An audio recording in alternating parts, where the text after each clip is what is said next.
संगवारी हो, राम राम, जय जोहार, जय छत्तीसगढ़।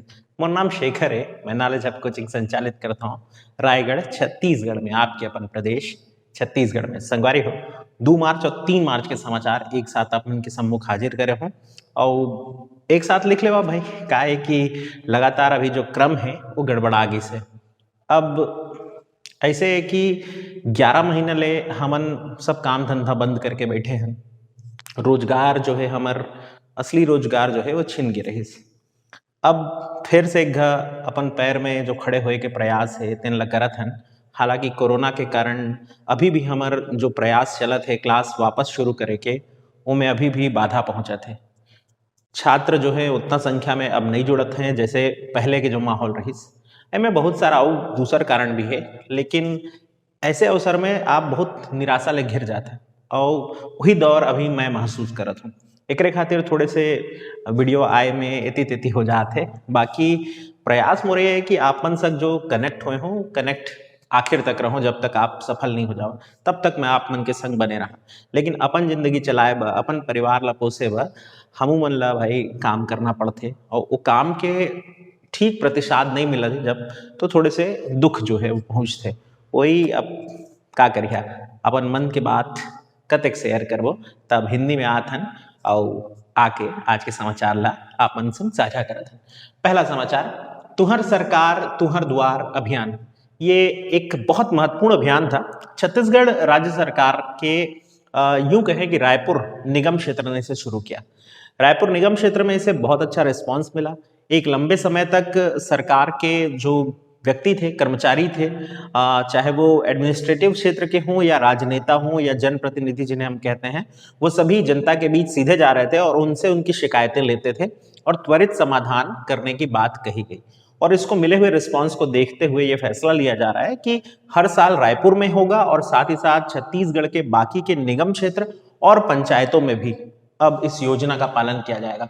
तो तुहर सरकार तुहर द्वार योजना अब बड़ी होने वाली है। तो इसकी शुरुआत रायपुर से हुई है, ये आपको याद जरूर रखना चाहिए।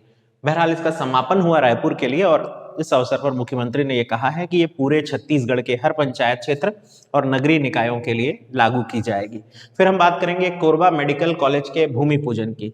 तो कोरबा मेडिकल कॉलेज का भूमि पूजन कर दिया गया कल के दिन और मुख्यमंत्री महोदय के हाथों हुआ। बहरहाल आपको कुछ जानना चाहिए इसमें, जो ये है कि 25 एकड़ जमीन में ये परिसर बन रहा है और 325 करोड़ रुपए की लागत इस पर कुल आ रही है। इस बार के बजट में 100 करोड़ रुपए का प्रावधान कोरबा के मेडिकल कॉलेज के लिए किया गया है। साथ ही साथ 2 मेडिकल कॉलेज जो और बन रहे हैं, कांकेर में एक जो बन रहा है उसके लिए भी 100 करोड़ का प्रावधान किया गया है। इनफैक्ट मुझे ये बताना नहीं चाहिए, आप कमेंट में लिख करके बताइए कि कोरबा के अलावा 2 और मेडिकल कॉलेज कहाँ बन रहे हैं। इसके अलावा अगर हम बोलें तो एक मेडिकल कॉलेज जिसका मैं जिक्र करना चाहूंगा कि चंदूलाल चंद्राकर जी के नाम पर जो मेडिकल कॉलेज है उसका भी अधिग्रहण किया गया है राज्य सरकार के द्वारा, जो निजी सेक्टर का था लेकिन अब प्राइवेट सेक्टर से वो सरकारी बन जाएगा। तो ये सारी चीजें इसमें चल रही हैं। वैसे कोरबा मेडिकल कॉलेज में होंगी 100 सीट और इसके जो डीन हैं वो योगेंद्र बड़गैया जी हैं। शिक्षा इसी सत्र से शुरू हो रही है लेकिन बिल्डिंग बनने में अभी 2 साल का समय लगेगा। तो एक औपचारिक रूप से इसकी शुरुआत ही कह सकते हैं आप, जो प्रारंभ कर दी गई है। और मुख्यमंत्री इस समारोह में यह भी बताए कि अगला मेडिकल कॉलेज जांजगीर में बनेगा। बहरहाल उनका कहना है कि जितने लोकसभा क्षेत्र हैं, यानी जहां जहां से हम सांसद चुन करके लाते हैं, उन सभी 11 जगहों पर एक एक मेडिकल कॉलेज बनाने का ये सपना है। तो अभी देखें आने वाले भविष्य में कितने और मेडिकल कॉलेज क्रम से जुड़ पाते हैं। फिर अच्छा, आपको ये क्वेश्चन का जवाब देना है ना, कोरबा के अलावा 2 और मेडिकल कॉलेज कहाँ कहाँ बन रहे हैं। इसके बाद है रक्षिता। रक्षिता एक बाइक एम्बुलेंस है, छत्तीसगढ़ का एक खोज कह सकते हैं आप, जिसमें बीएसएफ के जो जवान थे उनके घायल हो जाने पर बाइक में उनको किस तरह से हॉस्पिटल तक पहुंचाया गया था, इस मॉडल को ध्यान में रख करके जो भारत की एक बहुत महत्वपूर्ण संस्था है DRDO, defence research and development organisation जिसे कहते हैं, वो संस्था ने बाइक एम्बुलेंस ही बना दी है। एक ऐसी एम्बुलेंस जो 2 चक्किया है, जाहिर सी बात है, और उसकी पिछली वाली सीट पर सभी वो सामग्री होगी जो कि एक एम्बुलेंस में होती है। ऑक्सीजन सिलेंडर से लेकर के लाइफ सेविंग किट तक ये सब लगा होगा। और दंतेवाड़ा में सीआरपीएफ को 5 ऐसे व्हीकल प्राप्त भी हो गए हैं। फिर हम बात करेंगे अगली न्यूज पर, चिटमिट्टिन अम्मा देवी का मेला। चिटमिट्टिन अम्मा देवी का मेला छत्तीसगढ़ का एक बहुत प्रसिद्ध मेला है। 600 साल पुराना मेला इसे माना जाता है। इस मेले के बारे में एक बड़ा फेमस कथन है या यूं कहें कहानी है। भगवान राम जब अपने वनगमन मार्ग पर थे तो कहते हैं कि उन्होंने छत्तीसगढ़ का अंतिम स्थान यही सुकमा के रामाराम में पूजा की और देवी की पूजा उपासना करके उन्होंने छत्तीसगढ़ को छोड़ा था, इसलिए यह जगह रामाराम नाम से फेमस हुई।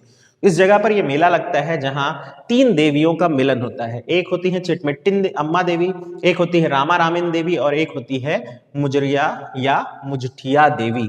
तो ये जो देवियां हैं ये सब आपस में मिलती हैं वहां पर और इस पर्व को बड़े उल्लास के साथ मनाया जाता है सुकमा क्षेत्र में। बात करेंगे अगला एक जो न्यूज है, ये बहुत इंपॉर्टेंट न्यूज है। कोसा। कोसा एक फिल्म का नाम है।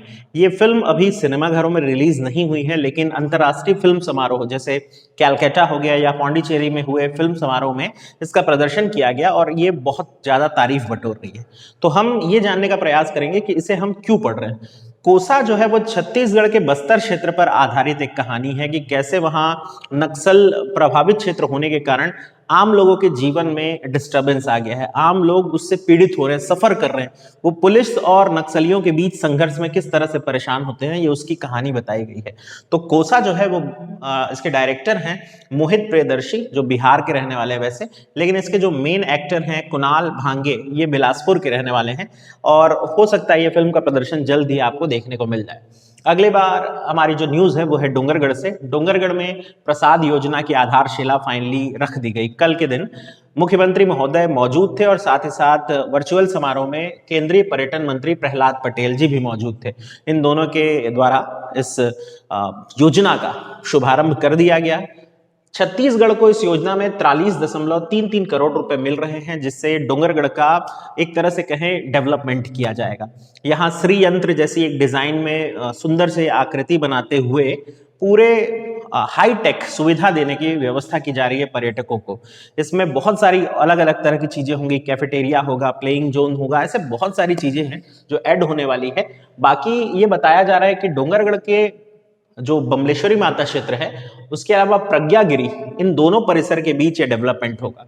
मुख्यमंत्री जी की मांग है कि चंद्रगिरी का भी डेवलपमेंट होना चाहिए। मैं आपको बता दूं डोंगरगढ़ तो आप सब जानते हैं मां बमलेश्वरी देवी का मंदिर है। इसके अलावा प्रज्ञागिरी बौद्ध आस्था का एक केंद्र है छत्तीसगढ़ में और वैसे ही चंद्रगिरी जैन आस्था का केंद्र है डोंगरगढ़ का। तो ये सारी जो है संरचनाएं आपस में कनेक्टेड हो जाएं कितना ही बेहतर होगा। इसके अलावा अगर हम देखें तो डोंगरगढ़ मंदिर का इतिहास लगभग 2200 वर्ष पुराना है, ऐसा माना जाता है। और ऐसा एक कहानी है कि उज्जैन के राजा विक्रमादित्य से ये जो है मंदिर क्षेत्र आकर के जुड़ता है। कामसेन नाम के एक राजा थे, कामावतीपुर नामक का क्षेत्र भी कहा जाता था डोंगरगढ़ को। उन कामसेन नामक राजा ने इस मंदिर को बनवाया था, ये कथा प्रचलित है। तो 1600 फीट की ऊंचाई पर है, लगभग 1100 सीढ़ियां हैं, ट्रॉली भी यहाँ ऊपर जाती है जो अभी हादसे का शिकार भी हुई थी अगर आपको याद हो। तो ये सब कुछ डोंगरगढ़ के बारे में। फिर हम बात करेंगे संस्कृति और पुरातात्विक संचालनालय की। छत्तीसगढ़ में अब तक संस्कृति और पुरातात्विक संचालनालय एक साथ काम कर रहा था, अब इसे 2 अलग अलग भागों में बांटा जा रहा है।